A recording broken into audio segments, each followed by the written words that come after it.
এখন কথা হলো দেখেন ভাই, গাড়িটা আপনারা বলছেন বাইর করার জন্য। আপনারা আমারে বলতেছিলেন যে আমি গাড়ির শোরুমে মালিকে চলে গেছিল, আমারে বলছে ওয়াশ করার জন্য, আমি এক ফাঁকে দিয়ে ভিডিও বানাই ফেলছি, আমারে রোস্ট কইরা ফেলছেন।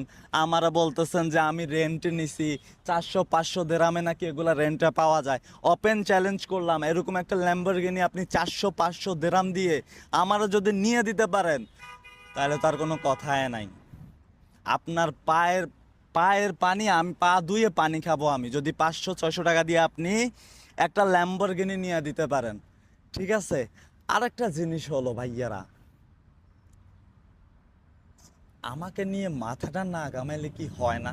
আপনাদের পেটের ভাত কি হজম হয় না? এতটা মাথা ঘামানোর দরকার আমাকে নিয়ে?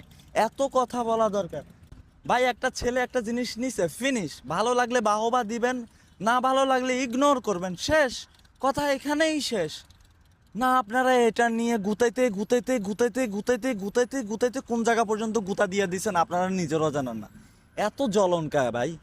নিজের কাজ নিয়ে পড়ে থাকো না, আরেকজনের কিছু নিয়ে এত জ্বলা পড়া করার কোনো দরকার আছে? আছে কোনো দরকার?